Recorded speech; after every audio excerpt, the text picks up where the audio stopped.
Hi there. Welcome to The Open here on BNN Bloomberg. I'm Lindsay Biscaya. Let's get to some of the stories we're following for you in the BNN Bloomberg newsroom.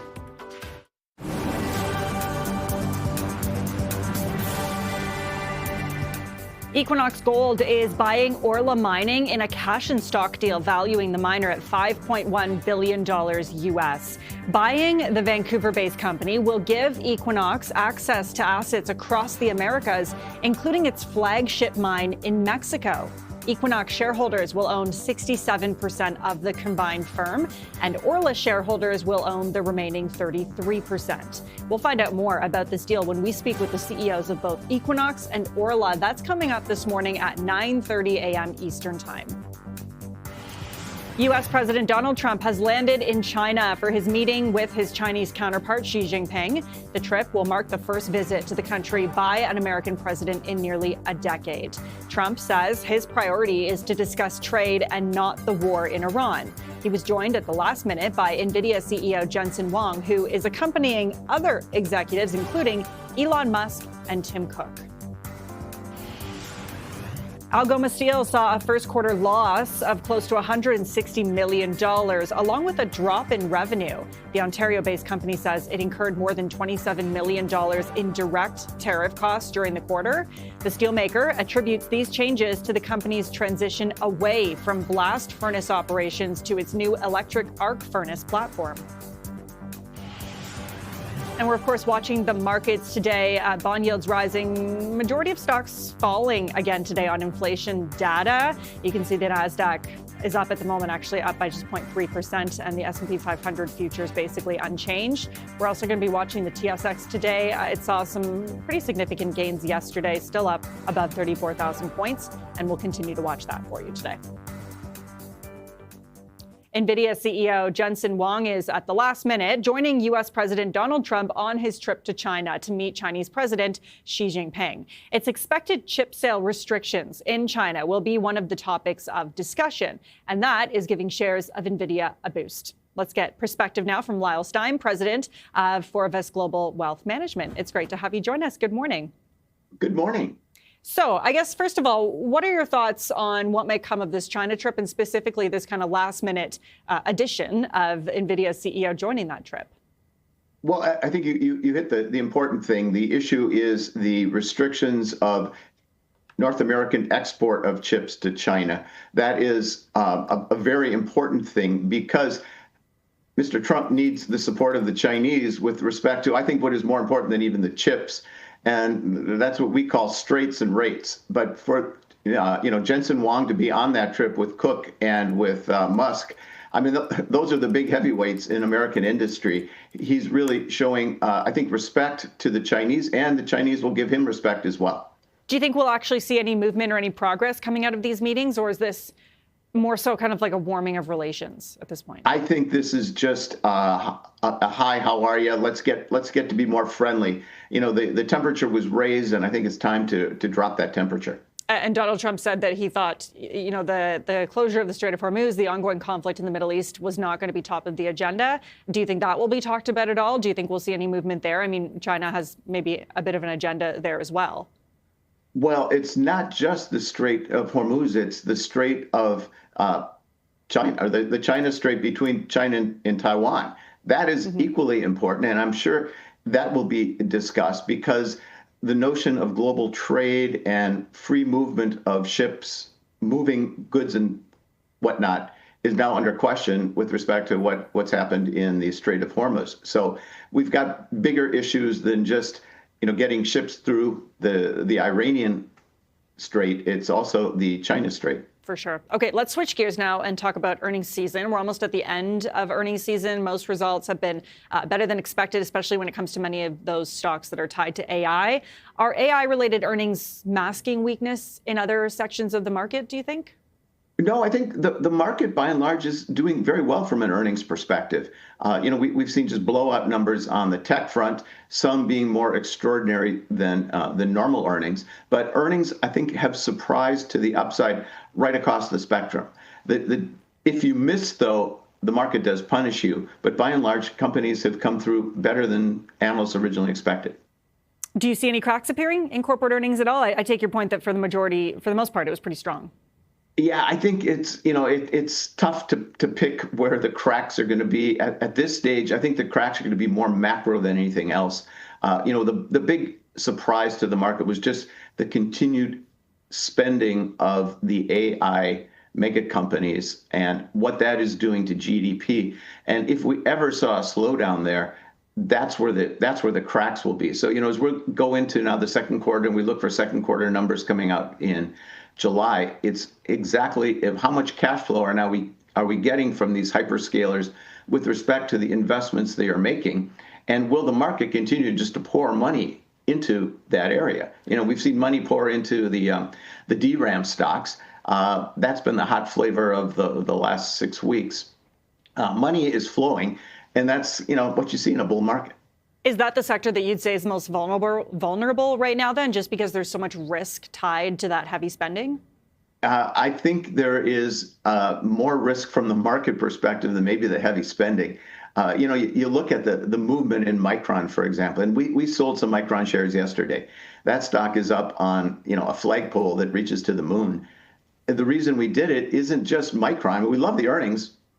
We absolutely really like what earnings are going to be for Micron, but the fact that $5 billion poured into a DRAM ETF in a period of less than 2 months is concentrating way too much money. And it does remind me of a bit of the meme stock phenomena. And so you just have to be careful when you see a hockey stick, and in this case, it's a big hockey stick. You just have to take some chips off the table. We did, that's a bad line, but we did pretty well in Micron, and we peeled back a significantly overweight position thanks to the market. I want to talk a little bit about oil, because I know that you've been following the price of oil closely. There's a bit of a gap right now between spot oil prices and futures. And I'm wondering if you could explain that and what scenarios you think could maybe close that gap. Yeah, I think that's the biggest question. Again, it's straits and rates. It's all about the Strait of Hormuz. The spot price for oil is significantly elevated relative to futures prices 1 year or 2 years out. And that's because it is just hard to get physical supply. But if you're an oil executive, or if you're making long-term investment decisions, the price of oil isn't $100 or $105. It's more like $70, $75. That's where long-term decision-making is being done. That's why you're not seeing a lot of drilling in response to this. So it all comes down to how is it going to wind out in the Strait of Hormuz, and what's going to happen with respect to the dislocation in global economies that have occurred and will continue, because even if peace breaks out tomorrow, it's going to take at least a month to a month and a half to get all that oil to the markets that need it. In the meantime, prices are tough. I mean, it's probably the biggest question we face as investors today. Well, and now we're seeing just how much oil production was lost throughout the months of March and April, which is astounding. How seriously should markets maybe price in a nacho scenario then, which for those who maybe don't know yet, a new term, not a chance Hormuz opens? I think it's something that we're very concerned about. I mean, we have a global team, and yesterday one of the members of our team used to work in the Mideast, and he made a very interesting point that if you look at it through a Western lens where everybody wants to kind of get along and it's all nice and easy, that's one way. But this is as much a religious war as it is an economic war. And, the Iranians think they're winning. The Israel-American alliance think they're winning. And both parties have big egos, and they're not going to step down. So it's a tough place to be. We're also watching long-term bond yields. They're rising globally. Just before we let you go, what's your take on that? Inflation concerns. Inflation concerns now are coming front and center. We had 2 poor prints on the CPI, primarily energy related. Is it going to suddenly fall down? One of the interesting things that I want to spend some more time on is looking at the services inflation component. And that doesn't seem to be going down. And that's what really will drive long-term inflation expectations. But long-term inflation expectations are creeping up. The target of 2% is looking more and more like a target that isn't going to get hit in 26 or maybe not even in 2027. Okay, we'll leave it there. Lyle Stein, president of Forvest Global Wealth Management. Appreciate you joining us this morning. Thanks for your time. Take care. Thanks. Coming up, we will hear how BC Place is being transformed to host the World Cup. More on that after the break. Stay with us.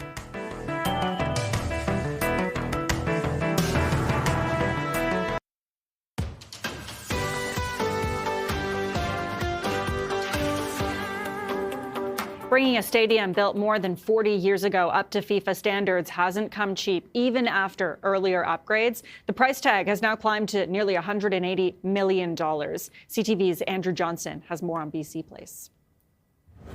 Bringing a stadium built in the early 1980s up to FIFA standards, even after it was renovated for the 2010 games, has cost close to $180 million. And it's almost ready. In just 2 days, we will hand the building over to FIFA to finish the final preparations to become a World Cup stadium. Upgrades include a new video screen, modernized locker rooms, and hospitality spaces. The most talked about upgrade of all will be under the players' feet. It took a team of researchers and professors to formulate the most consistent grass playing field across all 16 World Cup venues. Here at BC Place, they've planted a mix of Kentucky bluegrass and perennial ryegrass, specially grown to survive under a dome. A pitch entirely made in BC, pointed out the Premier. This grass comes straight out of the Fraser Valley from Abbotsford. Installed by a company out of Langley. It's now growing in a roughly 35-centimeter deep surface where the roots are taking hold. It'll be kept alive during the tournament with these grow lights. But the grass isn't the only thing growing. The updated FIFA price tag for taxpayers remains a mystery, only 1 month out from the tournament. Our intention was to release that with our partners closer to the date of the first game. But I have asked our team to bring that forward to ensure that we have the total out to the public by the end of the month. EB insists it will all be worth it, anticipating the World Cup will bring 1 million visitors to Vancouver over the next 5 years and $1 billion economic benefit. The first game of 7 inside this spruced-up stadium kicks off June 13th. Andrew Johnson, CTV News, Vancouver. The race is heating up to be the Canadian headquarters of the new Defence Security and Resilience Bank. At least 4 cities are vying to host the international financial institution designed to fund defence projects and create thousands of jobs. CTV senior correspondent Judy Trin reports. Global finance and advanced innovation. Toronto's bid to host the new Defence Security and Resilience Bank was launched with a glitzy video and a full-court press. We have Team Ontario, united to support Toronto. The new defense bank could involve 40 countries. It could hold an estimated $135 billion US in assets and employ 3,500 people. Other than Toronto, Vancouver, Montreal, and Ottawa are competing for the headquarters. Analysts say the winning city needs to have more than just financial expertise. Good cultural sensibility. I think it needs to be able to communicate with different players in different countries. Toronto is one of the most diverse cities on earth. People from every corner of the world come here. The majority of the bank's member nations will be in Europe. Connections, Montreal's mayor says the city has. The economics and the diplomacy. So we're the only city that can give both. The economic diplomacy that this bank needs. But politics are at play. Depending on which party wins the Quebec election in the fall, there could be another referendum on Quebec's separation. We're not going to engage in campaigns of fear, for starters. We have the strengths and the maturity to receive international organizations, bottom line. The goal of the Defense Bank is to provide lower interest loans to smaller companies so they can develop technology and expand faster. Ottawa has dozens of innovative companies, but the capital's airport doesn't have many international flights. Not a problem with Vancouver, which could be a prime location to attract Asian nations to join. We're the gateway to the Pacific. We actually are in the perfect time zone to bridge those gaps. I think the headline for everybody that they need to know is that Canada will lead the world in defense finance. The federal government has yet to lay out its criteria, nor has it set a deadline.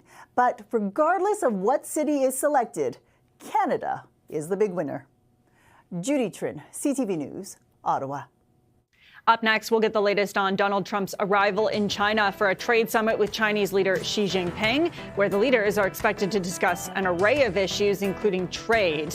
More on that after this.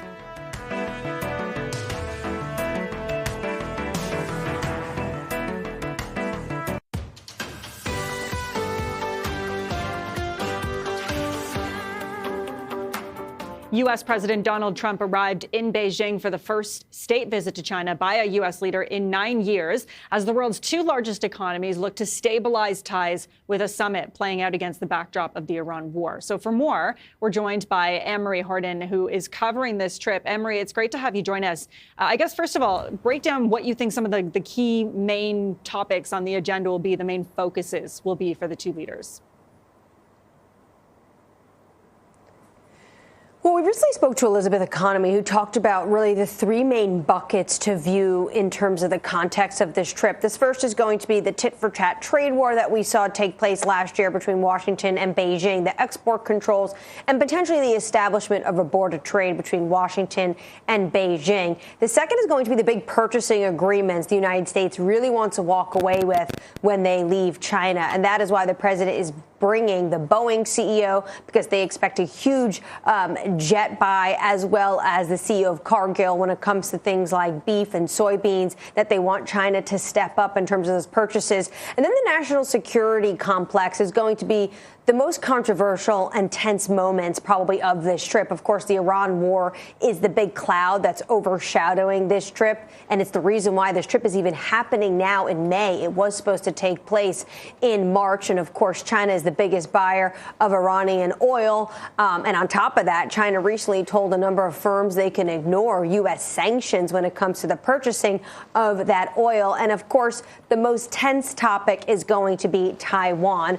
China always wants to ask about Taiwan, and the president recently said that he would discuss an arms sales package. $11 billion was approved in December. There's a $14 billion arms sale package that's waiting in the wings right now. And the president said he's going to discuss it with Xi Jinping, which is really unprecedented. Going back to the 1980s, Ronald Reagan had these 6 assurances, and one of them was that they would not consult with China regarding arms to Taiwan. So anything the president says regarding Taiwan, it's a very delicate matter, is certainly going to garner a ton of attention.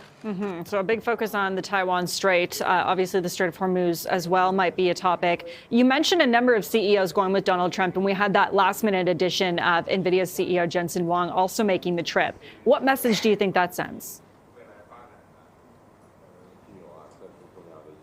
I think it's very interesting because when you speak to officials, and we spoke to a number of them before the trip, they talked about how they went to several agencies and said, what kind of company should we be bringing? And they said they want to bring companies that they want to sell stuff in China. So this last edition of Jensen Huang says to me that potentially chips is going to be part of the discussion here in Beijing. He was a last-minute ad. He has a very close personal relationship with the president. The president called him and said, I don't like all this press that you're not part of the trip. Why don't you meet us in Alaska? So he joined the delegation on a refuel stop. Of course, when it comes to the NVIDIA chips, this administration has been influenced by Jensen Huang. And the H200s, which were banned, were then put back on the table in the ability to sell to China in January. But the Commerce Department recently said that not a single chip has been sold, and that's because China has told their firms to not buy them. So potentially, is this an opening for China to start buying H200s, or is this potentially an opening for the more advanced chips like the Blackwell or the Vera Rubin that will be coming out in the second half of this year to be open for discussion? So I think there's going to be a lot of questions now on why exactly Jensen Huang is here, and does it signal anything in terms of the talks between Washington and Beijing? Okay, a lot of questions still lingering. That's Bloomberg's Anne-Marie Horden joining us from Beijing. Anne-Marie, thanks for that. Appreciate it. Well, the International Energy Agency says that amid the ongoing disruption in the Strait of Hormuz, oil inventories are falling around the world at a record pace. The IEA said in its latest monthly report, and earlier we got perspective with the IEA's Toril Bosini. Take a listen.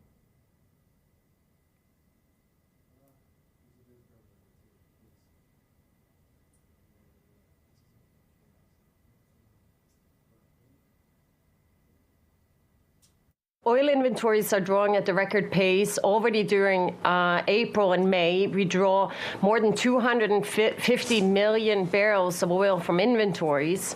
And this is obviously accelerating as the disruptions to the flows through the Strait of Hormuz remain restricted, and demand is is also declining. But this is the record pace of inventory declines that we've seen. Okay. When does it become a problem? The longer the disruptions remain in place, we're already seeing uneven draws in inventory across countries. We're seeing global crude stocks falling. We're seeing it both in the United States and gasoline stocks.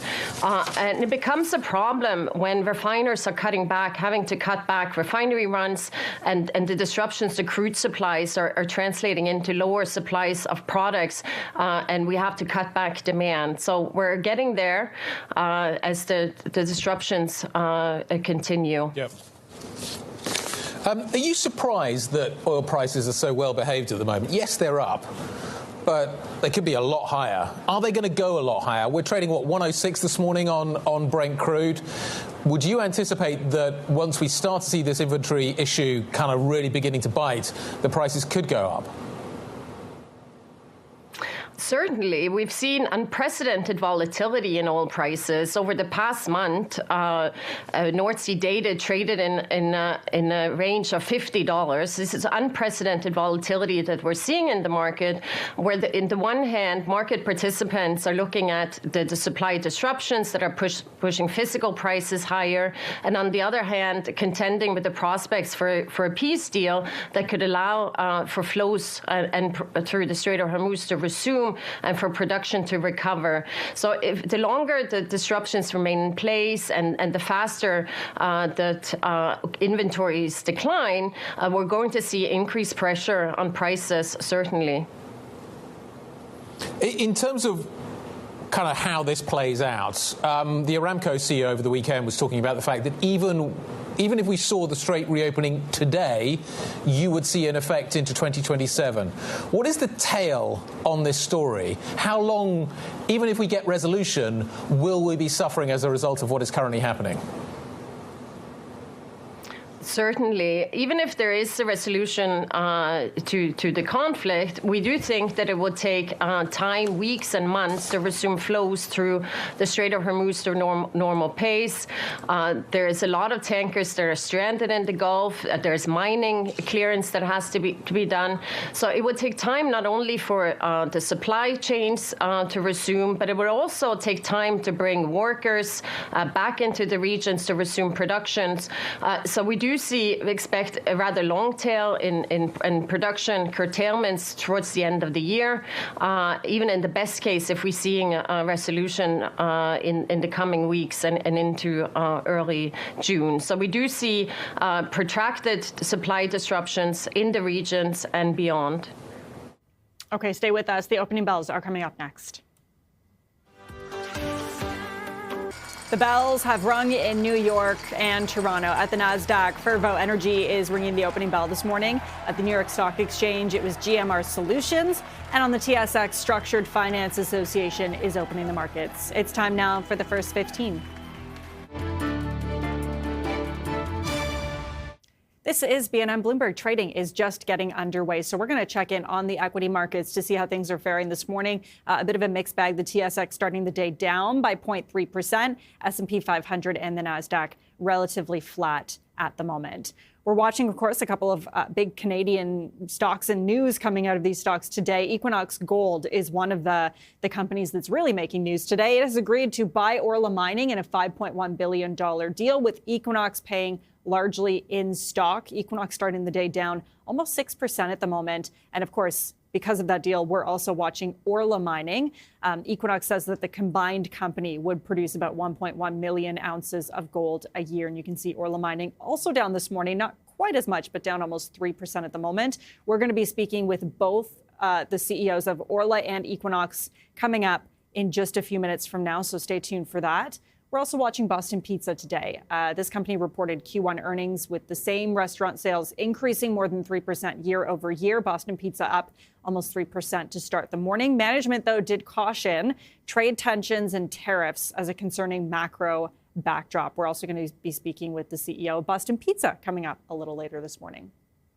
And for movers south of the border, we are now joined by Jeff Morgan, Deputy Team Leader for the Bloomberg News Equities team. Jeff, good morning. Great to have you. Good morning. Happy to be here. Thank you. So we're going to start with Wolfspeed this morning. It was up 23% in the pre-market. Is that right? Tell us why. That is right. And it's also up 25% as the market opens here, which I actually had to double check those numbers a few times because it's been quite a while for Wolfspeed. This is a company that went into creditor protection last year. It filed for bankruptcy. Now it is up 7 days in a row. It currently on that 7-day winning streak, it's added more than 50% to its shares in that time. Citrini Research, which has getting more and more of a following after that post from back in February, which kind of painted this dystopian picture of what the AI world could look like, was out this morning with a very, very positive note on Wolfspeed. Wolfspeed apparently, in the view of Citrini, is poised for major growth after coming out of that creditor protection process, and they think at Citrini that there's a potential huge ramp up here.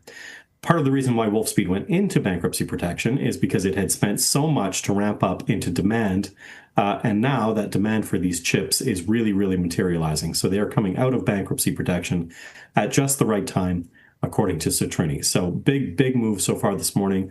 I mean, 25% is a very big move on any day, and especially on what seems to be incremental news out of a research house. Pretty shocking move. Definitely worth watching the stock over the course of the day. Yeah, now up more than 28%. Continuing to watch that one. You're also watching Dow today. Tell us why. Dow, less exciting of a move, only up 2 or 3%, but I guess we can't all be up 25% every day. Dow is a company that, obviously manufactures chemicals. It has a big presence in Alberta. And in a number of its end markets, it has been struggling with a market that is oversupplied for a handful of years now. Arcus Research out this morning saying that the setup for Dow with the closure of the Strait of Hormuz, taking a number of competing products off the market, is going to potentially allow Dow to capture a little bit more market share, and it opens up an opportunity for them, at least in the immediate term here, as the strait remains closed and looks like it's going to remain closed for a little bit longer. So the stock is moving higher today on that. It is also in the middle of a winning streak, not 7 days, but 2 or 3 days here. And yeah, definitely another one worth watching. Another kind of beneficiary in the North American energy complex from that closure from the Iran-U.S. war. No kidding. Okay, that's Bloomberg's Jeff Morgan joining us live this morning. Jeff, thanks so much. Thank you. Coming up, Equinox Gold is buying Orla Mining in a cash and stock deal that's valued at $5.1 billion U.S. We'll speak with the CEOs of both companies when we come back. Stay with us.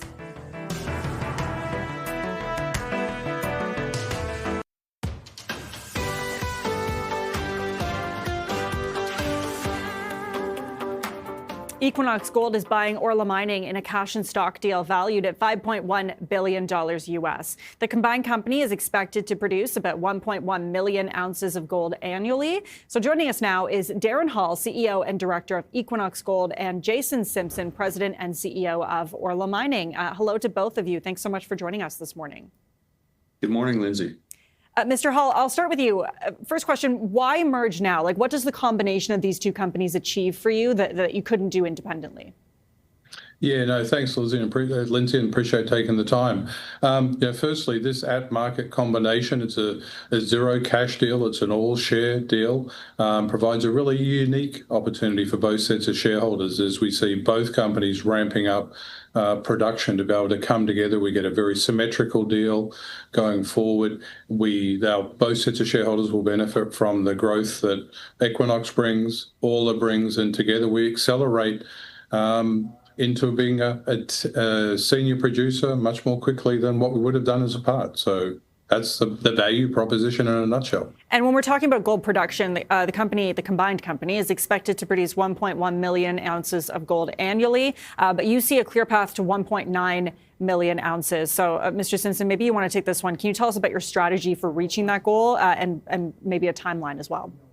Yeah, certainly. Both companies, Equinox and Orla, had growth platforms built into our individual companies. And as Darren characterized, what this combination does is enables us to accelerate that transition into an over million ounce a year producer, and then begin the growth through our combined portfolio in sequence to get us that 1.9 million ounces. And so we have clear visibility on the sequencing of those those growth projects that'll propel us towards 2 million ounces, and all the while operating our 6 assets to produce the first 1.1 million ounces beginning this year. From a shareholder perspective today, though, I mean, looking at this merger, why is this better than staying as 2 separate companies, especially for Orla investors who may feel that they're being diluted? Mr. Hall?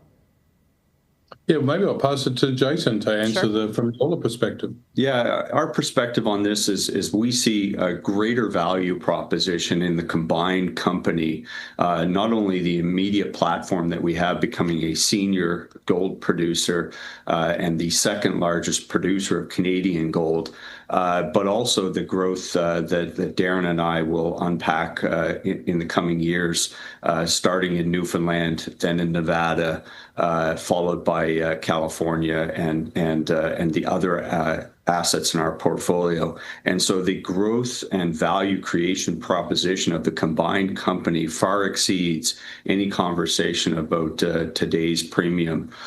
We know that we've got the support of our major shareholders in this transaction, and we're hopeful that the remaining shareholders will also see the value in what we've created as a combination. They saw the value in what Orla had in our growth platform, but had to be patient with its delivery over the next 5 to 6 years. In this situation, they will not only get the assets they're familiar with at Orla, but get access to the great assets that Equinox has, and all of that creates a value pathway on a much more accelerated basis and amplifies the potential value creation we can deliver to both sets of shareholders. And if there's one thing I can add to that, it'll be that, we're not increasing the jurisdictional complexity associated with this transaction. We're operating in the same places we are today. We're putting these things together so that the opportunities that'll exist to be able to leverage off the strengths that we both have in those regions will be significant and will further add to the value that we can surface from this transaction. This is probably a question for the Orla side as well. Did you look for any other offers before this deal? I would offer that we are very plugged into to the entire mining scene and consider things frequently. And then when we became focused on this transaction, we of course spent a number of months making sure that we did significant due diligence. And so I would offer that we're all aware of each other. Darren and I know each other and have looked across the market at each other's growth. And I'm pretty impressed with what Darren has done through Calibre and now Equinox. And I expect he's equally satisfied with what I've done at Orla. And so it just seemed to be a very natural fit, as Darren described. The geographic symmetry of our independent companies makes for a very straightforward story and limited geographic complexity in the combined company. And then finally, both of our teams will be able to merge and deliver the production and growth that Darren and I have talked about. Both Orla and Equinox based out of Vancouver, so 2 Canadian companies. Was it important to you both that this is an all-Canadian combination rather than a foreign takeover? No, I think that, again, the value proposition, as we've outlined, is clear. The benefit from this transaction are the synergies we've discussed and the symmetry that we've discussed. But, we come out of the gate here as the second largest producer of Canadian gold, with a great profile to increase that base as well as we continue development of our North American platform. And we look forward to the future of being, north of 70% of our mining NAV coming out of the US and Canada. So, positions us really, really well. But the fact that you're an all-Canadian combination, right, when we're seeing so many Canadian companies being taken over with foreign ownership, that wasn't important at all? It's a consideration, of course. But, again, we're proudly Canadian. But our first responsibility is that we're a financial instrument to create shareholder value. And we do that through share price appreciation. And we see as a clear pathway to do that. And leveraging off our Canadian base is a critical component of that, for sure. Okay. Mr. Simpson, I'm not sure if you want to take this next one. Post-merger, depending on how long this takes, how does your asset mix change in terms of jurisdiction risk, mine life, cost profile, all of those factors?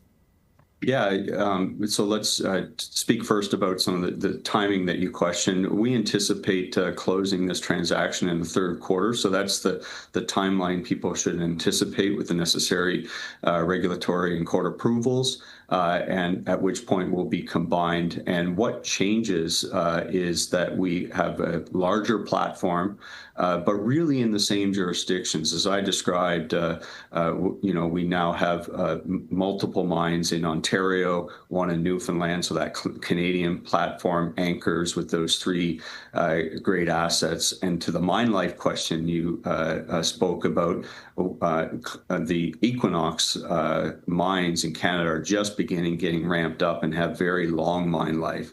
And then the combined company has resources not only in Canada, but the United States and Mexico and our other jurisdiction, Nicaragua, to over 23 million ounces of reserves that we'll be able to access and create further value. So everything is an improvement in the combined company, mine life, free cash flow, growth profile, and an instantaneous production of over 1 million ounces. And yes, we are clearly a North American-focused gold senior company now. Okay, so, and as you say, this deal expected to close in the third quarter. I believe it does require Mexican competition authorization as well. Correct me if I'm wrong on that, but how confident are you that timeline will be met? And is there a contingency plan in place if the approval is delayed? Now, we don't see a significant risk in attaining the required approvals and closing here successfully in Q3. Okay, we'll leave it there. Darren Hall, CEO and Director of Equinox Gold, and Jason Simpson, President and CEO of Orla Mining. Appreciate you both joining us today. Thanks so much. Thank you very much. Just ahead, what we're learning from earnings season and some stock ideas for your portfolio. That's coming up next. Stay with us.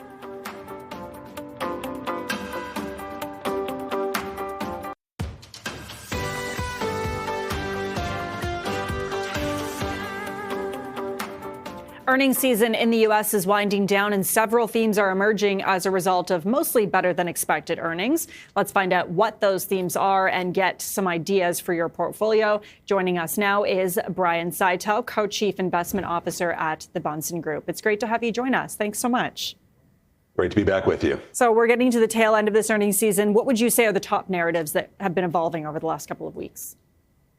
Well, it was a great quarter across the board, more or less. You've got about 90% of companies reporting, but 84% of those have beaten, and year over year, earnings growth is up 27%. So it's robust and across the board. Combination of several factors. You've got a strong consumer. You've got a strong backdrop of the economy. You've also got a lot of benefits of what has been a capex boom in the AI sector starting to flow through in actual revenues, and you've got increase in productivity, and then you've just had favorable capital markets, and the combination of all of those things on top of record margins, call it 20% now, it was a good quarter across the board. A lot of the results we saw, though, were before the conflict in Iran began. We've also seen inflation ticking up in the U.S. Do you think those two factors could weigh on some of these companies in the next quarter?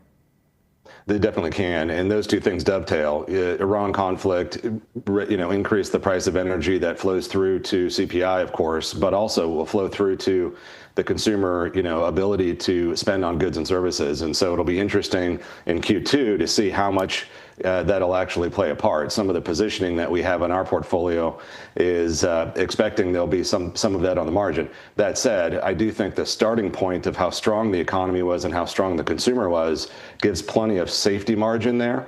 But you're right, Q1 did not include anything to do with the rise in energy prices from Iran. Yeah, it'll be interesting to see how that factors in moving forward. We've seen in the beginning of the year markets kind of broadening beyond tech, but now we're seeing a bit of a tech resurgence, and you can disagree with me if you feel that's right. What are your thoughts on what we've been seeing with tech throughout the first half of 2026? It's been phenomenal. Tech has delivered. And so, there's something to be said about what the valuation is of the sector and how much you're paying for that delivery and how long that delivery of those results can go on in a linear fashion. But there's no question the results were phenomenal in Q1. And I suspect that that'll be, an ongoing theme as, again, the investment, both the companies that received funds for building out AI and the hyperscalers, and then also businesses that are just benefiting from productivity gain. I believe that story will be ongoing. Again, for us as dividend growth investors, we're looking for businesses that can benefit, but that are also reasonably priced and also will distribute some of those profits back to shareholders in a rising dividend income stream. So in the tech landscape, that narrows the field quite a bit if you want to think about that. So you do have some stock picks, and we'll get to those now, and starting with Accenture. Tell us a little bit more about why you're picking this company. So if you think about it, Accenture is a global IT consulting business. And so this is a company that sells services to the Fortune 500. And if you think of those companies implementing some of these AI themes and systems, they're going to need an Accenture to do it. The reason the stock has been halved, literally, is because there was worry that AI would, more or less, displace the business model. And we just don't see that as a viable outcome. I think it'll be both Accenture benefiting from implementing its own AI into its business and how it can increase its own operating leverage and benefit its customers, but then also the demand side of the equation I think will work out quite well too. You've got a company that has grown the dividend for 20 years. It's yielding 3.7%. Again, it's off 50%. It's a good value play. We like a lot of things about Accenture. Blackstone is another company you like. You say it's one of the most mispriced large caps in the market. Tell us more. It is. Blackstone, again, 3.9% dividend yield at entry point here today. It's off something like 40% roughly from its high that was back in end of 24. But some of that story has really just been a baby thrown out with the bathwater with concern, and more of a media concern than an actual loan default concern in the private credit space. But you've got the largest alternative manager in the world still growing assets in Q1 at 12%. Markets weren't up 12% in Q1. That means that they're, even with private credit concerns, they're still bringing in plenty of new capital. You've got a data center play with AI behind this story. You've got, a very diverse, very seasoned business behind it. And so we like Blackstone at this level as well. I think you get a lot of quality out of that name and a nice dividend yield. And just before we let you go, McDonald's very quickly, why do you like this one? So if you think about what I said about the consumer being somewhat dented with rising gasoline prices, they're up 40%. I do think there's a bifurcation of the, lack of a better way, the haves and the have-nots. Folks still buying premium goods, but then on the lower end, focusing into that McValue menu. You get a 2.7% yield here. It's off about 18% from the highs. McDonald's is a buy. Okay, we'll leave it there. Brian Seitel, Co-Chief Investment Officer at the Bunsen Group. Really appreciate your time. Thanks for joining us. Thank you. Coming up, we'll tell you why the crew that ventured beyond the far side of the moon last month as part of a lunar flyby aboard Artemis II is in Ottawa today. More on that coming up.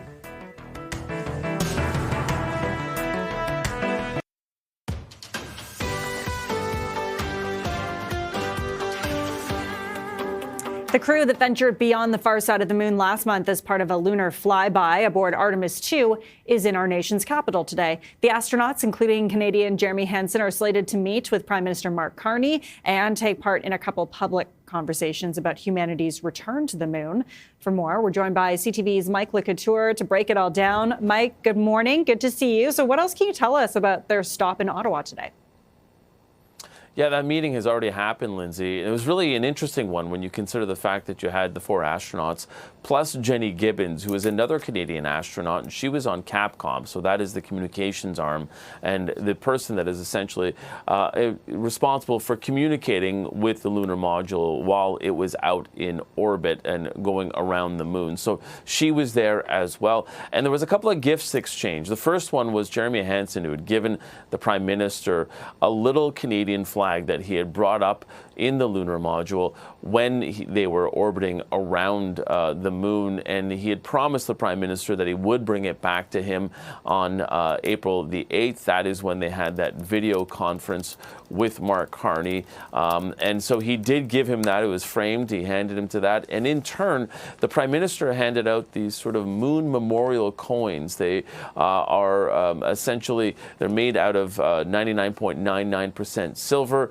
and he gifted one to each of the astronauts. And then he also gifted Jeremy Hansen with the flag that flew on the Peace Tower, the Canadian flag that was on the Peace Tower, the day that the crew splashed down in the Pacific Ocean on April the 10th. And of course, there is about a 99-year waiting period for those flags. So certainly he pulled a couple of strings, Lindsay, and I think the Prime Minister able to do that and handed them that flag. That's just one of the events that they're going to have. They're also supposed to be meeting with some school children, and then later on today at the National Arts Center, they'll be having that conversation about humanity's role in space exploration, and it should be a very interesting one. Yeah, and just quickly, when talking about, humanity's return to the moon, which is what they're going to be discussing later this afternoon, what do we know about future plans for further moon exploration at this point?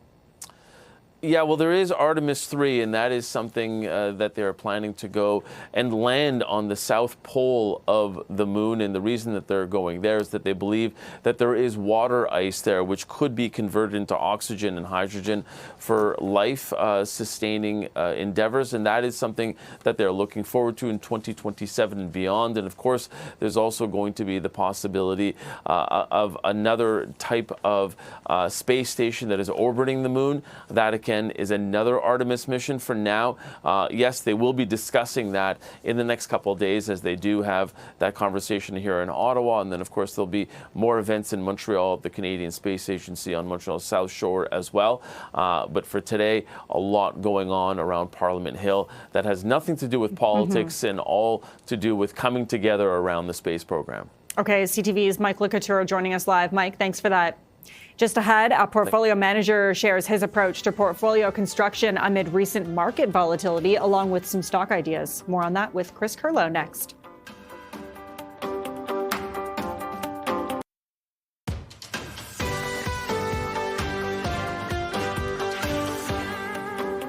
Hi there. Welcome to the second hour of The Open. I'm Lindsay Biscaya. Let's take a look at some of the stories we're following in the BNN Bloomberg newsroom.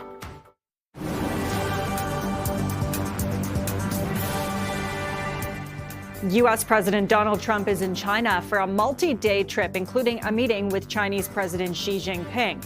This marks the first visit to the country by an American president in nearly a decade. Trump says his priority is to discuss trade and not the war in Iran. He was joined at the last minute by NVIDIA CEO Jensen Huang, who is accompanying other executives, including Elon Musk and Tim Cook. We're watching shares of Equinox Gold as well as Orla Mining today. Equinox is buying Orla in a deal that values the miner at $5.1 billion U.S. Acquiring the Vancouver-based company will give Equinox access to assets across the Americas, including its flagship mine in Mexico. Equinox shareholders will own 67% of the combined firm, and Orla shareholders will own the remaining 33%. And we're watching shares of Algoma Steel as well today. The company posted a first quarter loss of close to $160 million, along with a drop in revenue compared to the year before. The Ontario-based steelmaker says it incurred more than $27 million in direct tariff costs during the quarter. Algoma attributes these changes to its transition away from blast furnace operations to its new electric arc furnace platform. And we're watching the markets today. The TSX starting the day down by 0.4% after seeing some consecutive gains over the last couple of sessions. Also watching U.S. markets to see how things fare there, particularly after that CPI data came out yesterday that showed inflation ticking up. S&P 500 and Dow Jones currently trading down ever so slightly, and the NASDAQ basically unchanged. Investors are awaiting any update from U.S. President Donald Trump, who is in China, along with NVIDIA CEO Jensen Huang and other tech CEOs. Shares in NVIDIA are getting a bounce on the hopes China might be open to buying more of NVIDIA's chips. Let's get reaction and some ideas for your portfolio from Chris Curlow, Senior Portfolio Manager and Investment Advisor at Canaccord Genuity. It's great to have you join us. Good morning. Morning. What are your thoughts on the trip to China? What do you expect to come out of this? Well, we've been an owner of NVIDIA since the inception of the Team LWC U.S. Top Picks mandate. We haven't placed much value on China and the opportunity to sell chips into the market, but it certainly looks like we're getting closer and closer by the day here. Like Jensen said at CEM, physical AI is upon us, and this could be the ChatGPT moment for it. I believe, all manufacturing and automation businesses are going to be impacted and turn into kind of these robotics companies. And so with their latest tech stack being almost 30 times faster than previous versions, we think that latency issue and the ability to see that impact in the real world is here now. Looking at some of the other topics that might be on the agenda for this trip to China, Donald Trump also plans to talk to China's leader, Xi Jinping, about the war in Iran. What have you learned as a portfolio manager during volatile markets that are brought on by the war? What do you expect to happen here with this potential conversation? Well, last time I was on was March 20th, and we were very active in deploying cash tactically into market weakness. We are strong believers of strategic and tactical asset allocation, moving around pieces, using dry powder when opportunities present themselves. All dips have been bought since the COVID lows. We haven't seen the typical W-shaped recovery. It's been these sharp V-shaped reactions. And so as an investor, you need to set target prices, look for those opportunities, assess the information as it comes to you, and be buyers on weakness. Okay, let's talk about some of the tech stocks that you have recently dropped. We'll go through a couple of names here, Alphabet and Meta. Tell us why you're not as keen on these two at the moment. Yeah, so we're just generally underweight the media and entertainment subsector of the market. It's about 10% of the S&P 500. We haven't owned Alphabet, but believe that the risk that we saw coming into 2026 with software companies being hit by the challenges that can be presented by AI. Alphabet, the artist formerly known as Google, clearly is at a huge risk for their search business being disrupted, which is still about 58% of revenue. Meta was a name we dumped last time I came on back in about February. We think that the stock had gotten ahead of itself. Earnings growth was coming back down, and you can see it hasn't participated in this tech-led rally off the April lows. In that space, though, we still have Netflix with the Paramount deal behind them. We see an opportunity there that there could be more capital appreciation. And back in April, we talked about the addition of Palo Alto Networks, a security that we don't think will be as disrupted by the AI regime because of the breadth and stack that they've made around and created a moat around their business. In terms of commodities, particularly gold, you say Alamos Gold is a cleaner way to own gold. Tell us why you think that. Yes, we believe that precious metals in general have shown to be a permanent place in portfolios, not just a tactical addition during times of volatility. Alamos and most producers are still a great way to get leverage exposure. You can see the chart of Alamos strongly reflects the movement in the commodity. After a strong run up until March, we've seen the lows tested twice here on gold, and the dips have been bought, showing that the demand for the physical metal is remaining strong. Even in India today, one of the largest consumers of the yellow metal is imposing an import tax to try to take advantage of the 86 tons of gold that they're producing on a monthly basis.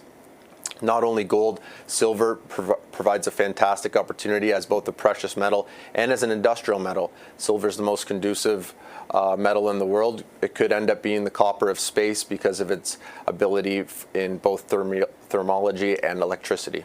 The copper of space. I haven't heard that one yet. Okay, you also like Stack Capital. Tell us what opportunities you're seeing there. Yeah, so Stack is a group we've been working closely with over the years. We added a substantial position in the summer through a private placement at $13.75 with some warrant coverage. I think it's one of the greatest ways for a retail investor to get exposure to some of these near IPO opportunities, such as SpaceX or OpenAI. They're the two biggest positions as well as CoreWeave in their overall portfolio. When we entered the position, we saw the company trading below the net asset value. Pretty easy to value this company. You just add up the sum of the parts of the holdings they have on the portfolio. Some like SpaceX still trading below what the rumored value will be at the IPO of possibly $2 trillion. And so if people are looking for a way to get exposure to some of those companies that aren't yet public, Stack's a great way to do that. And with our relationship, we provide our investors an opportunity to co-invest in some of those directly over time. You mentioned OpenAI, and I did want to ask you, investors now awaiting OpenAI's potential IPO. Are you in the buy camp for this one? We own it indirectly. We were big participants in offering memorandum funds that do secondary offerings. And so basically the IPO market was closed for quite a substantial amount of time following kind of the doldrums of 2022 for the tech sector. That's obviously opened back up. So we were able to buy shares of OpenAI through our partners at Overbay and others at a large discount. We recently looked at an opportunity to invest in Anthropic. It kind of came and went so quickly as these companies are being marked up very, very fast. And so we wouldn't be buyers here at this level as we already have exposure from earlier rounds of financing. Okay, just wanted to ask you that. We'll get to your last pick now, and that is Palo Alto Networks. What is it that you like about this company? Yeah, so Palo Alto was a name we added at the start of the year as that aforementioned tech sell-off was taking place. They've market leader in cybersecurity, just came out with great numbers that showed, the street was kind of wrong in discounting the company back down. Here back near all-time highs, a little harder to get behind a buy position, but we still hold the name, very encouraged and think that it's a bit of an over-exaggeration that the likes of Anthropic and Claude will be able to disrupt what Palo Alto's built over decades of work. Okay, we'll leave it there. Chris Kurla, Senior Portfolio Manager and Investment Advisor at Canaccord Genuity. Appreciate you joining us today. Thanks so much. Thanks for having me. Up next, Boston Pizza just released their earnings, and we'll talk about those numbers with the CEO of the company right after this.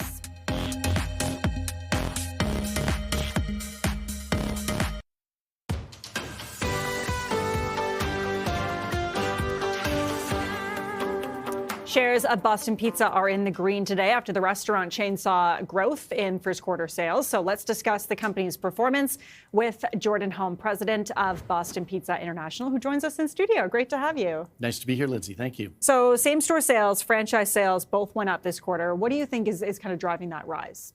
Well, we were really pleased to see the strength in the first quarter of 2026, particularly because of the comparable period 1 year ago, which was also strong. We've had now 6 quarters of sustained top-line growth, really driven by more guests coming into our restaurants.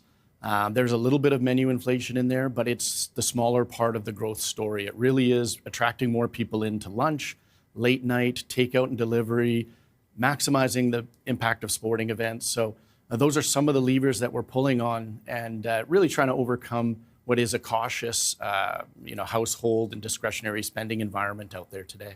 I want to talk about that in a moment, but I guess when you're talking about sporting events, this would have included the Winter Olympics, right? So was that kind of maybe a bit of the driver behind what you saw in the latest quarter? It was certainly a help. Just like in the fourth quarter of last year, we had a contribution from the somewhat unexpected Blue Jays run all the way to Game 7 of the World Series. We saw a lot of people coming in right across the country to celebrate the Blue Jays at Boston Pizza restaurants across the country. So sporting events definitely contribute. The Winter Olympics is an interesting one because not all of the events attract people to come out and watch. The time zone isn't always complimentary, I'll say, but we did have about 2/3 of the 370 restaurants across the country that chose to open at, I was in BC at the time, and we were there at 5:15 a.m. puck drop. So we had a bunch of our restaurants open up and take advantage of that gold medal game. Didn't end the way we wanted, but it was definitely another opportunity to bring people in. Yes, I forgot about that, how early those games were, particularly if you're at West. Correct. When you're looking at takeout and delivery orders, that seems to have played a big role in boosting sales in the latest quarter. Do you see that trend continuing?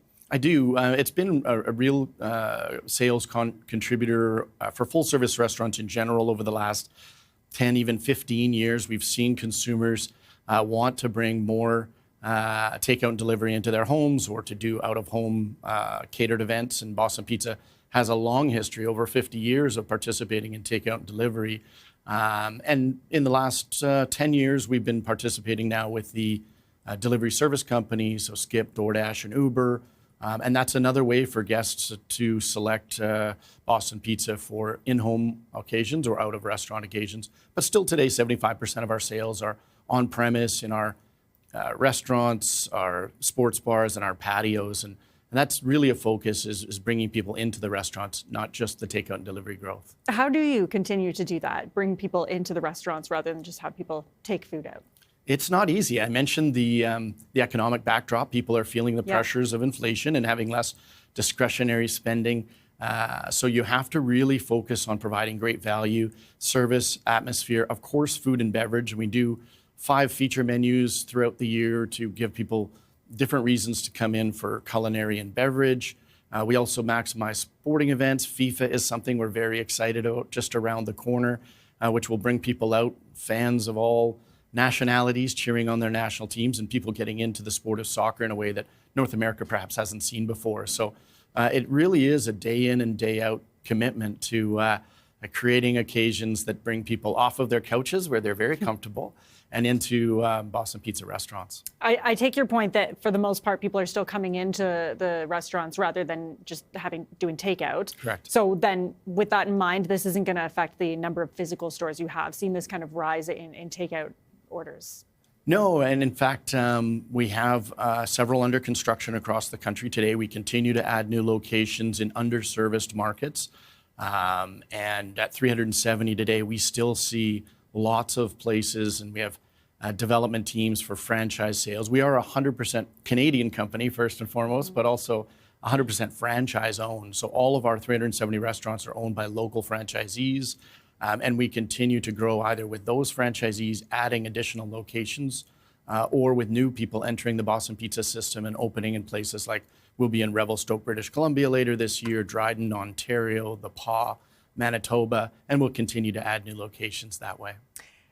Boston Pizza's supply chain largely not impacted by tariffs so far. Correct me if I'm wrong, but I did hear management say that trade tensions and tariffs could be a headwind moving forward. Can you tell us where Boston Pizza sits amongst all of that? Absolutely. So there are 2 considerations for us. One is the direct supply chain impact. So as you mentioned, we are a Canadian company founded in Edmonton in 1964, and the vast majority of our supply chain today comes from within Canada. So all of our wheat comes from 3 farms outside of Regina. All of our fresh mozzarella comes from Quebec, and so on. So we're less impacted on the supply chain side. There are some things, though, like fresh produce, which has been in the news recently, tomatoes in particular.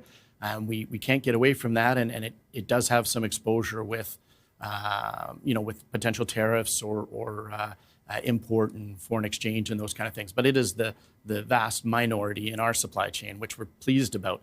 The bigger exposure, though, for all of us in the restaurant industry and retail and Canadian businesses is just in the general consumer confidence and the disruption that comes potentially affecting employment, those kinds of things where, again, Boston Pizza is in the discretionary spending area. It's a luxury, and hopefully an affordable luxury for folks to continue to come out and eat in restaurants. And so we need to be aware of and responsive to the changes in consumer confidence and the way people are feeling about loosening their wallet or purse strings and coming out and spending money in the restaurants. And we have seen studies that show consumers are pulling back, right? Eating out less just because they don't have the money to do so, what with the prices of everything rising. The conflict in the Middle East is something I wanted to ask you about as well. Is that impacting your business? Did you see that in the last quarter? Are you expecting it to maybe impact you moving forward? It is something that we talk about, particularly with our sourcing and supply chain purchasing, forecasting what we refer to as input costs, so the cost of our food and beverage, and packaging is one that often is imported. Food safe packaging at times comes from outside of Canada. It's more that we will see transportation costs passed along to us as purchasers, and that puts us in a tough position with consumers because, like all retailers and restaurants, we have had to pass on pricing increases to consumers, and there's limits there. As we talked about, the households don't have as much discretionary spending as they have. They're quick to to cut back on areas that are not requirements of spending. And restaurants and entertainment and travel, those are some among that group. So we've got to be careful when we do pass along pricing increases that we do so in a very strategic way that doesn't affect guest behavior, visitation, and spend. Okay, we'll leave it there. We're out of time. Jason Holm, appreciate you joining us in studio. Thanks so much for your time. Thank you. And Jason is the president of Boston Pizza International. Up next, Constellation Software posted revenue that beat in the first quarter. We'll break down those numbers when we come back. Stay with us.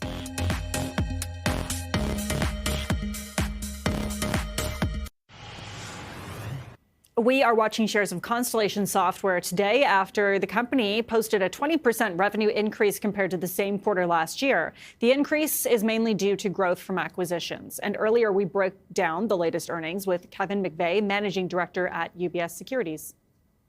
The increase in revenue growth, they grew 20% year on year, total revenue growth. As important, the organic growth was 6%, and that's the second consecutive quarter of 6% revenue growth, which is an acceleration from the 5% the company's historically enjoyed. And Roger, that's really, really important given all the concern around AI and the potential disruption across these software names.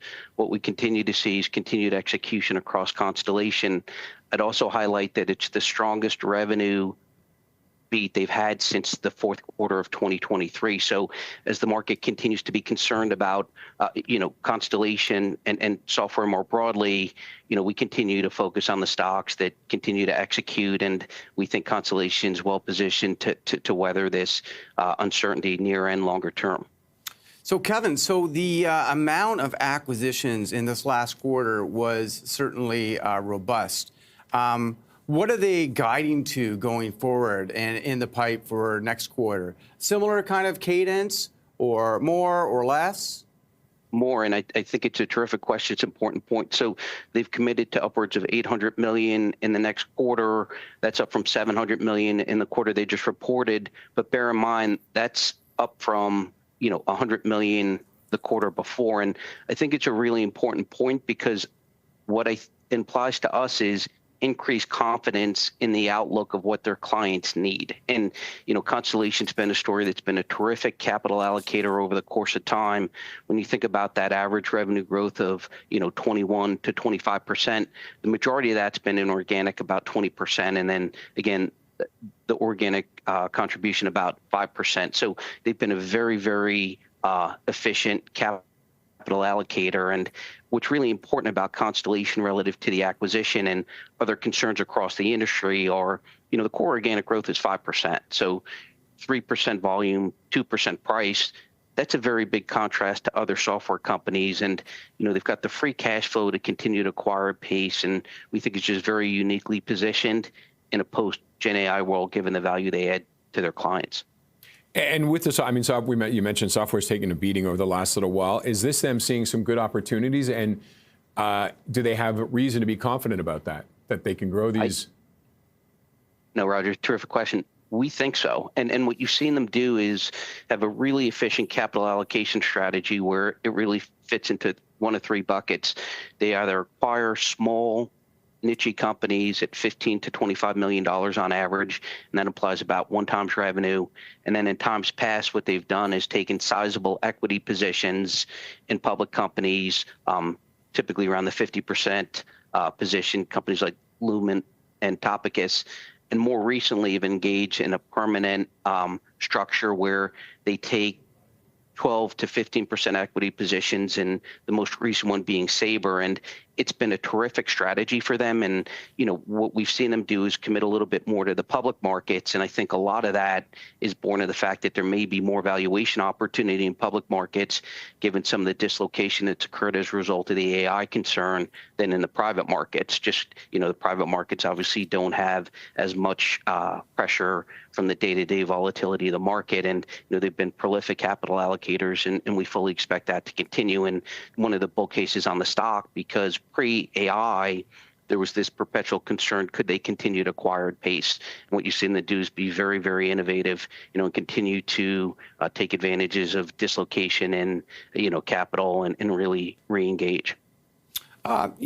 Kevin, that's great. Is there a period when we look out over the horizon, 2 years out, 3 years out, where that ability to keep acquiring acquiring starts to dim because of AI, or does it get enhanced? That'd be the first question. And then the second are we at a level now down 30%, looking at the chart, looking at the price to growth ratio, that this looks like a very compelling risk reward, in your opinion? No question. And one of the things we focus on with Constellation and what you see in the market do and why we think it creates a lot of opportunity is just wholesale revaluing the sectors. And I think we're at the point where you're starting to see the market start to differentiate a little bit where some of the true winners will be. And if you look at Constellation, one of the things we've always focused on is free cash flow relative to capital allocated to acquisitions. And when you look at that number, you've seen that spread actually widen. And to us, that's a very bullish indicator, because what it implies is they can continue to acquire at pace. And to the point earlier, we do think there's a real opportunity for them to be even more efficient from a multiple perspective, given the halo effect of the concern that's been perpetuating across the market. The valuation, we fully agree with that. One of the things we've also seen across the market is the market reset the valuation from an implied free cash flow perspective. And if you look at Constellation today, the stock's implying 6.5% from a free cash flow perspective. If you put that through the Holt lens at UBS, our colleagues do a lot of terrific work. The stock is implying 6.5% longer term growth, right? That's as opposed to what they put up in terms of 15 to 20% longer term. So the level of fear and disruption in the stock is really at levels we haven't seen. And one of the other things to keep in mind with Constellation, it's a subtle point, but what's really important is they don't have stock-based compensation. So if you look at most software companies, about 1,500 basis points of their EBITDA add back is stock-based compensation. So if you factor that in, the valuation looks that much more compelling, because it's just a very clean EBITDA, very, very clean free cash flow story that's going to be able to take advantage of some of the opportunities the market's presenting right now. That was Kevin McVeigh, Managing Director at UBS Securities. Up next, we'll take a look into retirement planning and how Canadians can best position themselves for a rapidly changing investment landscape with BlackRock's Nick Nafusi. More on that in a moment.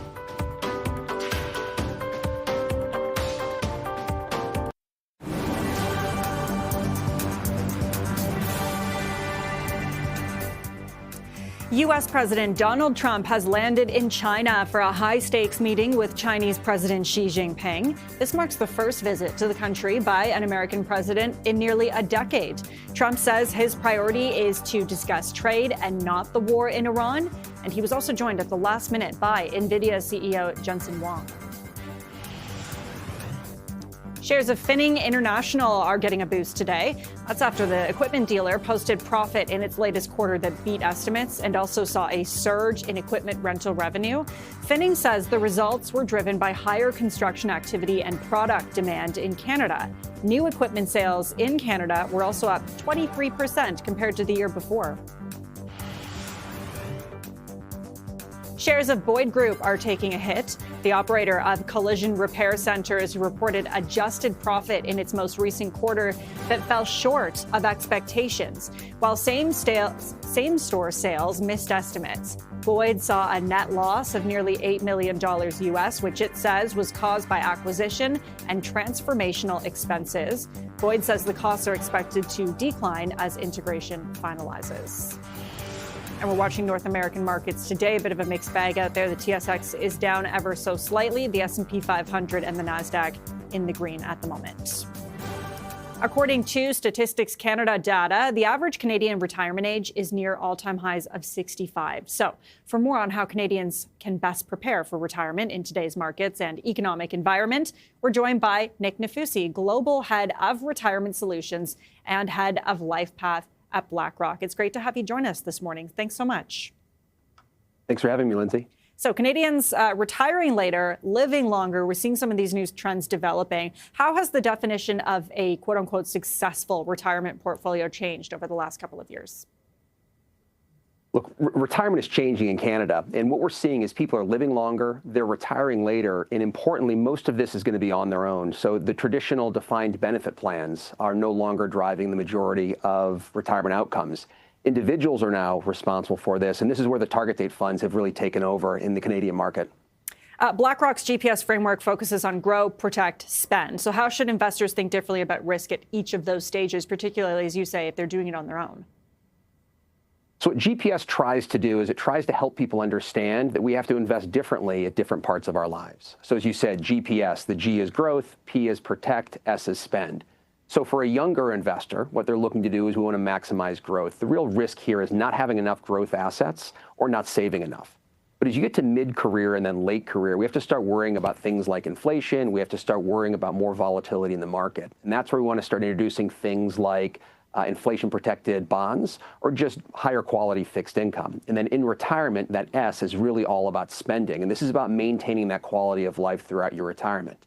What the target date funds have done is they've effectively taken all of this and packaged it into a single product. So it takes the guesswork for the individual out of it.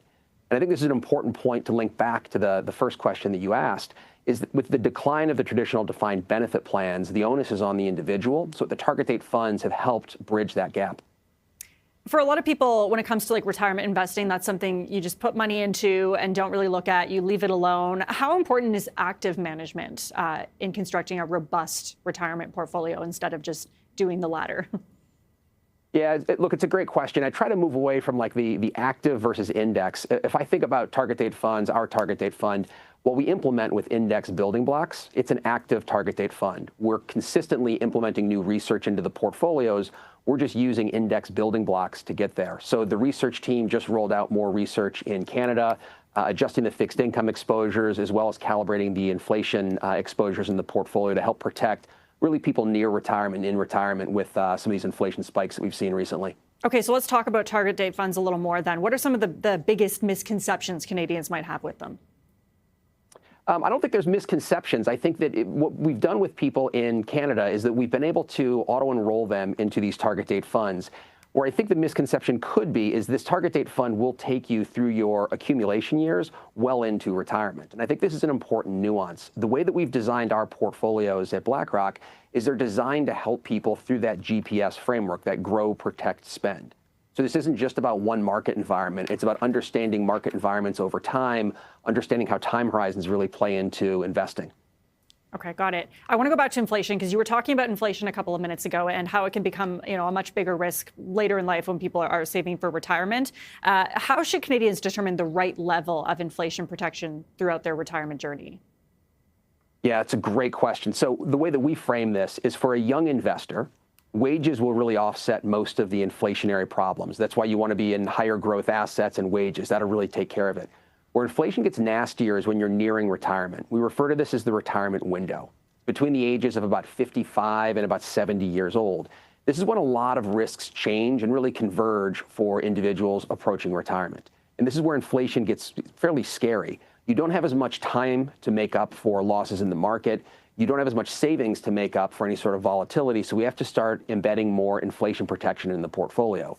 And recently, we made two changes in the portfolio. The first one was introducing shorter-term inflation-protected bonds.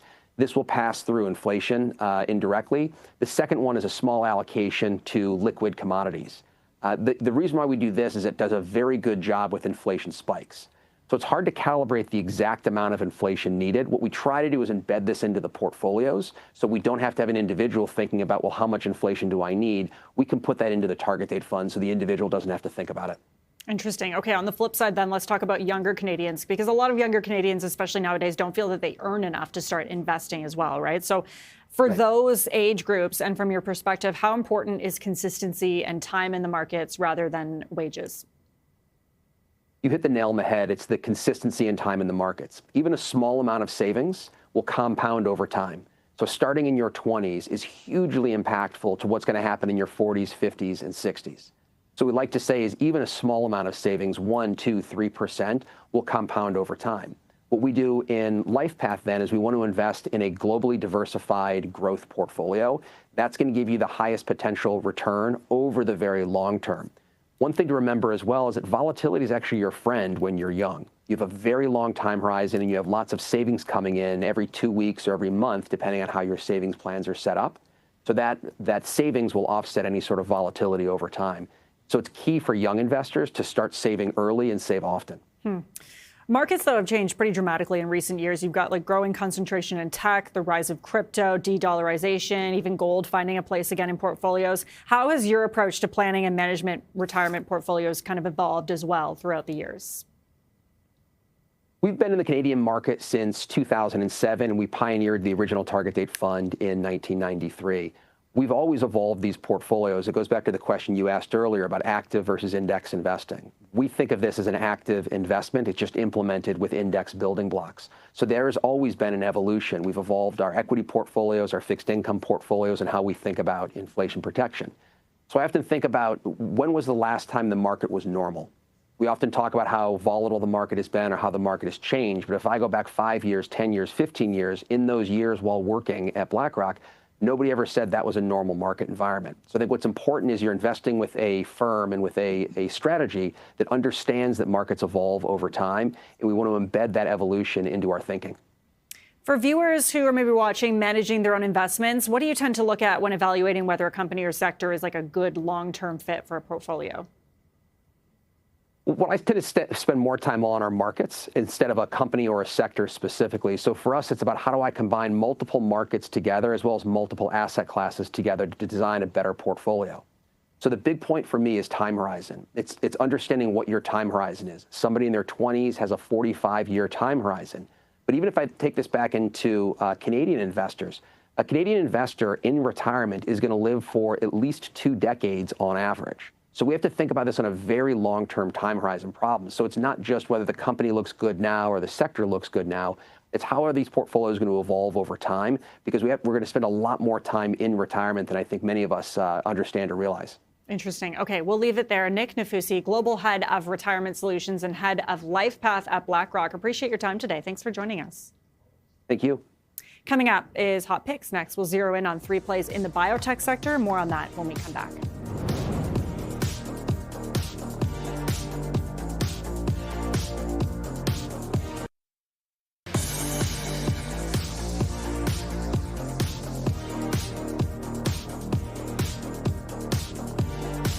It's time now for Hot Picks, and today we are zeroing in on 3 plays in the biotech sector, pointing to a California-based company specializing in cancer treatments. So for more, let's welcome in Robert Driscoll, Senior VP in Equity Research at Wedbush. It's great to have you join us. Thanks so much. Great. Thanks for having me. Before we get into your hot picks, I want to talk about the biosector, zoom out a bit and talk about it as a whole, because this sector is seeing a bit of a rebound. What's your take on it now? Is it still trading below historical averages at the moment? Yeah, so I mean, biotech stock up pretty much in line with the broader indices this year. Coming back off of a really great second half of 2025. Sentiment does continue to improve. Despite this kind of chaos at the FDA, a lot of that driven by really strong M&A activity in the last few months. I think we've had about $16 billion plus deals this year, both public and private companies getting taken out, and some successful IPOs as well. So I do think sentiment's going to continue to improve here for the rest of the year. Wow. Okay, so let's get into it then. Arcus Biosciences, that's your first pick. Tell us more about this one. Yeah, we've got a $41 price target. It's trading around $25 a share right now, $3 billion market cap. So these guys have a pipeline of therapies for oncology and immunology. Main focus is a drug called casdatifan, or CAS. That's being developed for kidney cancer. So treatment for metastatic kidney cancer progressed really substantially in the last decade. So chemo doesn't really work in the majority of kidney cancer cases. We do now have immunotherapies, something called tyrosine kinase inhibitors, and these are both used separately together and have really greatly improved outcomes for patients. More recently, a pillar of treatment, a third pillar, has emerged, which really attacks the driver of kidney cancer, so something called HIF-2 alpha.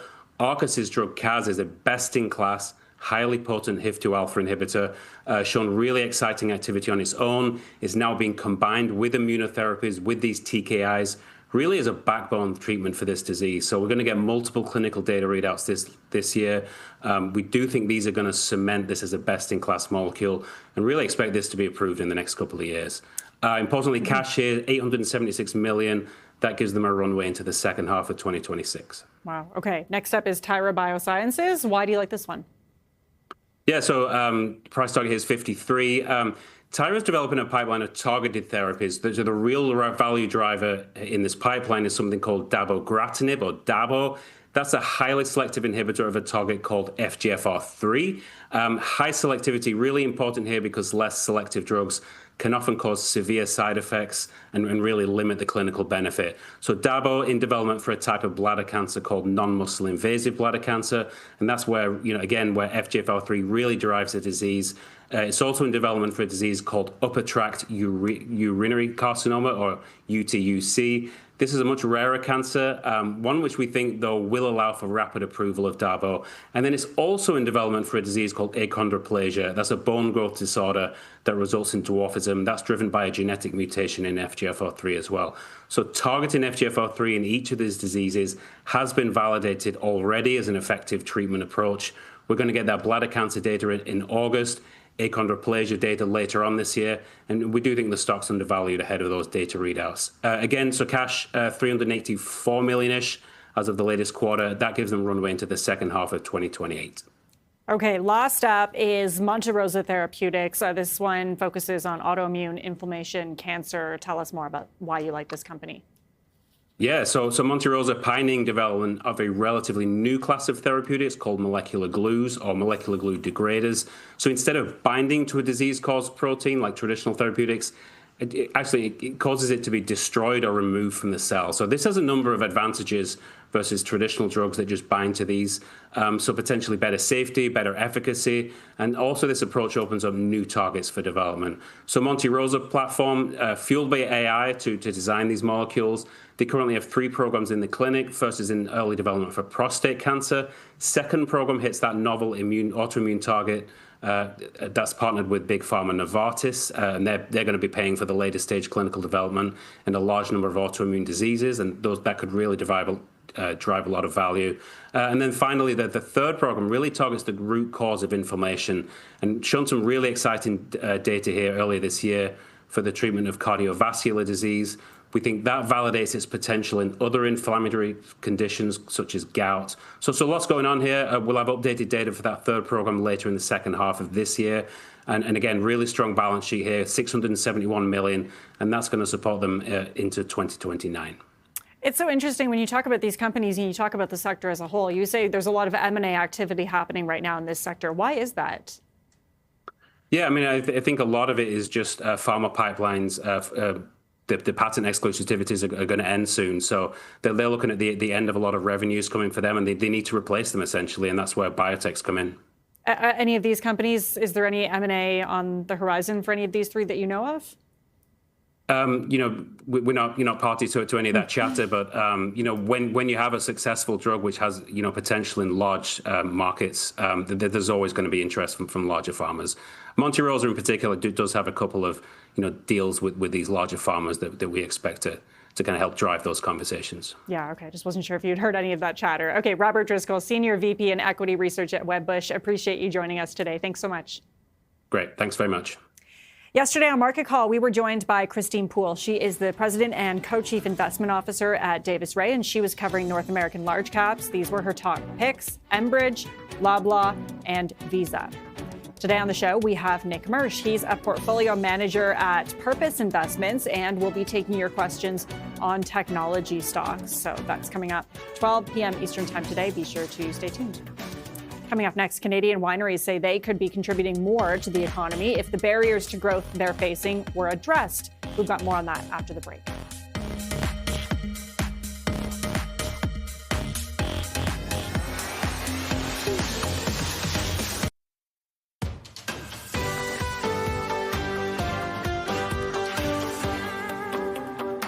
While the buy local push and U.S. booze ban in many provinces has proven fruitful for many Canadian winemakers, lingering interprovincial trade barriers and high taxes are limiting their growth potential. That's according to a new report on this country's wine sector.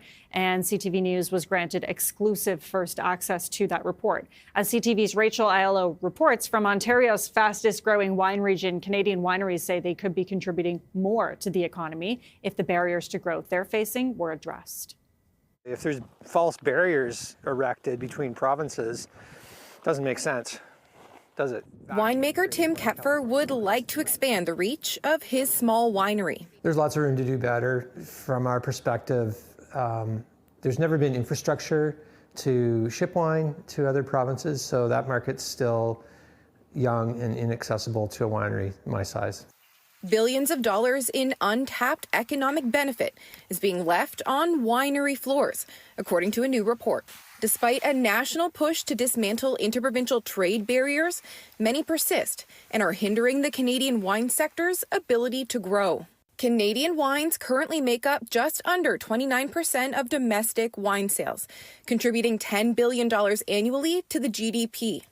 But new analysis estimates that increasing the market share for made-in-Canada wine to 51% could grow the sector's GDP contribution to $13.7 billion a year. Halfway between Ottawa and Toronto, the county is home to dozens of wineries, producing award-winning sparkling, delicate reds, crisp whites, and innovative natural wines. But despite provinces' U.S. booze bans opening up shelf space, many local producers say there's still challenges gaining access. There are so many different rules between all our regulatory systems that it is actually very difficult to market that to a consumer and to explain what is actually going on. At the end of the day, it should be, would you like to buy a bottle of wine from your local winery? Yes, here you go, and have a good time. The industry wants a federal strategy and a reduced tax burden. Right now, according to Wine Growers Canada, mid-size wineries pay on average 14 times more in excise duty than their U.S. competitors. That means that winery in the United States has a greater chance of investing in their business, growing their business, whereas the winery in Ontario, or any place in Canada for that matter, would face a significant impact. The federal government says it's done its part. We think the provinces need to do more. We've talked to the provinces about moving faster. Wineries across Canada sustain more than 99,000 jobs. Minister LeBlanc said today he agrees that it's in the national interest to let wine from these vines flow more freely. Okay, let's take a quick look at the markets before we wrap things up here, as well as a couple of companies within the market, starting with the TSX. And the TSX trading down today by 0.3% at the moment. We'll continue to watch that for you. Equinox Gold is a company we are watching closely on the TSX. It has agreed to buy Orla Mining in a $5.1 billion deal, with Equinox paying largely in stock. You can see that company down today, almost 3% at the moment. And of course, because of this deal, Orla Mining is another one that we're watching closely. Equinox says the combined company will produce about 1.1 million ounces of gold a year, with that number going up as the companies continue to be combined in a couple of years from now. Orla Mining, though, down 0.2% as well this morning. So it seems as though investors are a little wary about what's happening. Go Easy, another company we are watching. You can see sharp drop in May. But today, Go Easy shares down this morning. They're down almost 5% at the moment. The worst performer on the TSX in early trading today. And this comes as the company launches a plan to thwart takeover bids. So you can see Go Easy still down, as I mentioned, almost 5% over the past year. We're also watching U.S. markets. They seem to be flip-flopping a bit today. Yeah, mixed bag here. S&P 500 is up at the moment by 0.1%. Dow Jones down. And the NASDAQ is also up at the moment, 0.6%. Investors weighing that inflation data we saw yesterday, as well as the U.S. president being in China today for meetings with Xi Jinping. And some companies within these markets, Wix.com shares are slumping after challenging results. You can see Wix.com over the last year down almost 30%. Analysts are lowering their rating on these shares. So we'll continue to watch that for you. We're also watching the price of oil today, largely holding its surge this morning as Middle East tensions remain and global stockpiles shrink at a record pace. You can see oil is up by 0.6%, almost 0.7% at the moment throughout the course of the year. But look at just how much the price of oil has spiked really since this conflict in the Middle East began back in March.